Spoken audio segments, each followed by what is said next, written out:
वाह खोल खाल दिया यार। हेलो हेलो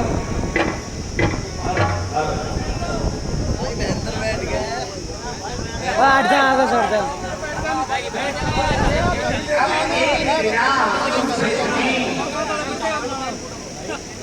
अब एक लीला कुरुक्षेत्र में देवई देवनी करती है और भीम कहे दुर्योधन से पट बांधे भैया भूमि बनती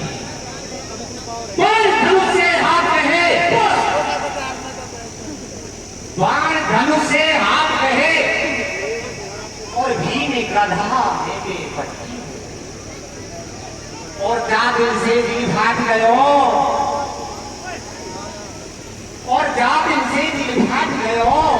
तेने द्रौपदी चोदरो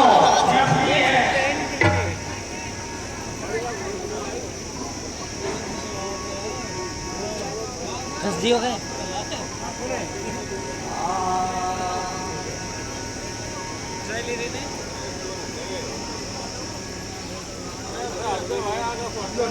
महेंद्र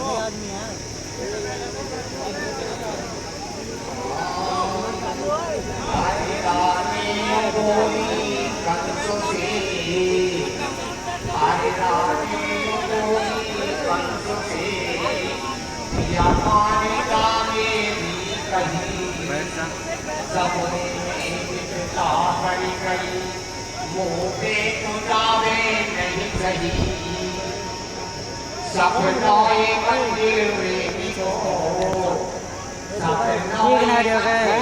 कूलर से ना देख रहे उनको हमको दे रहे हैं।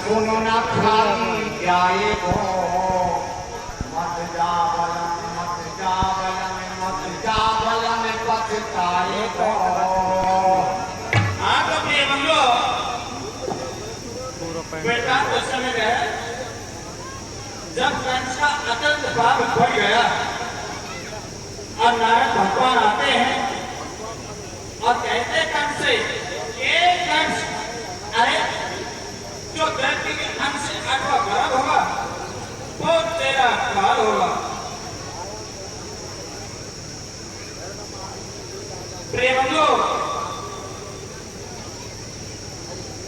कंस ने सोचा कि देवी का घर से मेरा काल है तो देवी को जेल में डाल दिया, बंद कर दिया और यह हुक्म दिया कि देवी के जो भी बच्चा पैदा हो वह तुरंत मुझे सौंप दिया जाए। प्रेमलो इस तरीके से देवी के 7 बच्चे को खत्म कर दिया और जब वो समय आया भादव मास की 8वीं को भगवान श्री कृष्ण ने जन्म लिया मथुरा में जेल के अंदर कंस के। सारे भेदास हो गए, ताले खुल गए। ऐसी बुद्धि भगवान ने दी कि इस बच्चे को माया यशोदा के यहाँ पहुंचाया जाए और वहां एक कन्या का जन्म हुआ है। प्रेमंदो रोहिणी का जन्म था, देवी उस कन्या को वहां से यहाँ लाया जाए। प्रेमंदो ऐसा लेख है कि भगवान श्री कृष्ण को वसुदेव जी सूप में बैठाकर गोकुल में ले जाते हैं और गोकुल में मां यशोदा घोर निद्रा में सोई हुई थी। बच्चे को सुलाया, बच्ची को उठाया, लेकर के आ गए मथुरा में और तुरंत कंस को सौंप दिया कि लो हमारे गर्भ से ये संतान पैदा हुई है। प्रियबंधु कंस ने उस कन्या को अपने हाथ में लेकर के पृथ्वी पर पहुंचाने चाहा, लेकिन कन्या हाथ से छूकर आकाश मार्ग में देवी के रूप में स्थित हो गई। आकाशवाणी हुआ कि कंस अरे तू मुझे क्या मारेगा, तेरे मारने वाला तो गोकुल में पैदा हो चुका है। प्रेमंदो जब मारने वाले का पता लग जाए तो ऐसे समझो जैसे फांसी का हुक्म हो गया। कंस ने तुरंत मायावी दानव को भेजा, लेकिन नहीं मार सके कृष्ण भगवान को। उनको खेल में ही खत्म कर दिया। पूतना को भेजा, उसको भी खत्म करके बाकी करने की उसके लिए स्वर्ग मिला। आकाशुर इत्यादि दानव को भेजा, लेकिन नहीं मार सके कृष्ण भगवान को। लास्ट में स्वयं कंस सोचने लगा कि अब मेरी कोई उपाय नहीं है, अब मुझे खुद चलना चाहिए और उस बच्चे को मारकर आना चाहिए। प्रिय बंधु, उसी दफे कंस कसम खा के जाता है कि यदि गोपचर नहीं मरा तो मैं दोबारा गोकुल में नहीं जाऊंगा। इसीलिए कृष्ण भगवान को मथुरा में ही बुलाया गया और मथुरा में आकर के कंस को खत्म किया। ये कथा सुने, जैसे ही कंस चलने के लिए तैयार हुआ तो कंस के रानी सामने आगे हाथ जोड़कर कहने लगी कि महाराज आप गोकुल के लिए मत जाओ, मुझे एक सपना आया है मैं सपने में विधवा हो गई। लेकिन कंस दानव था, अभिमानी था, नहीं मानता है। तो देखिए किस तरह से कंस गोकुल में जाते हैं और कृष्ण भगवान कंस के साथ में क्या महिमा करते हैं, इनका माध्यम सुने।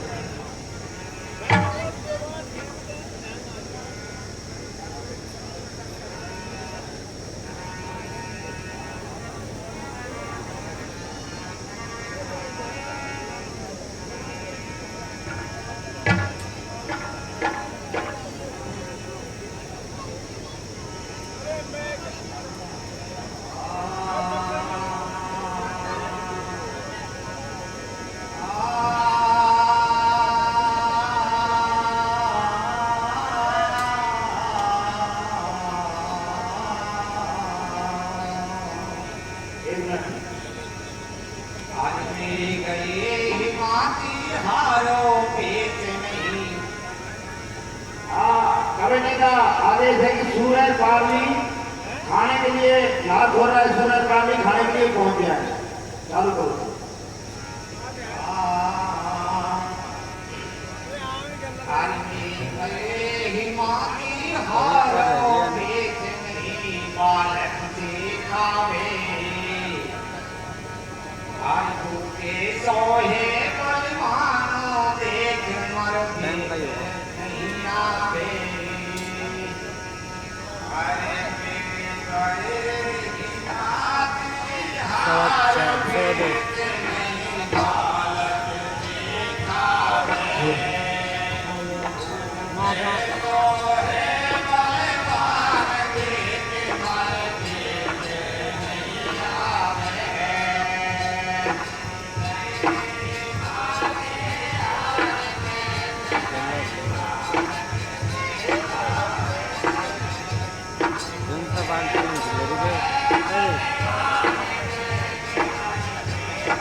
पीयूष ओए पीयूष जाता ही गई ओ तू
सपना अब उन खाली नहीं जावे मेरी नाय का संग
Bargo.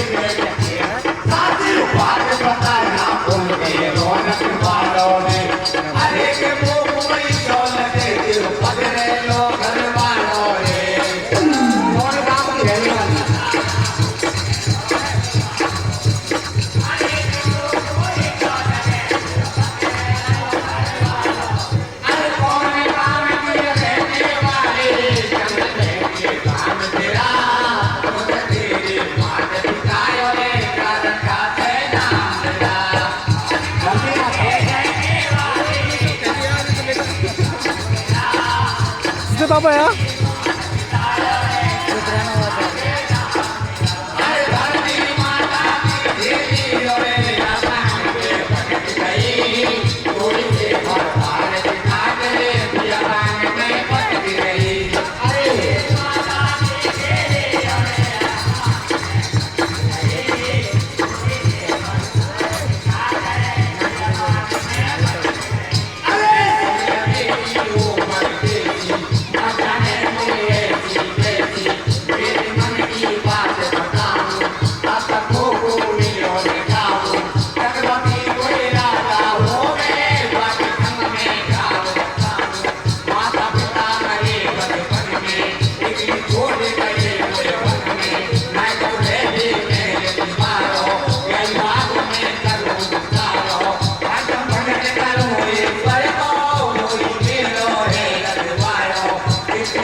जैसे ही वहां से कंस चला तुरंत जाके कृष्ण भगवान आज रामा मुझे मारने की खातिर आ रहा है, लेकिन आने तक आज उसको ऐसा मजा चखाऊंगा कि दोबारा गौतम की तरफ झांक नहीं सकता।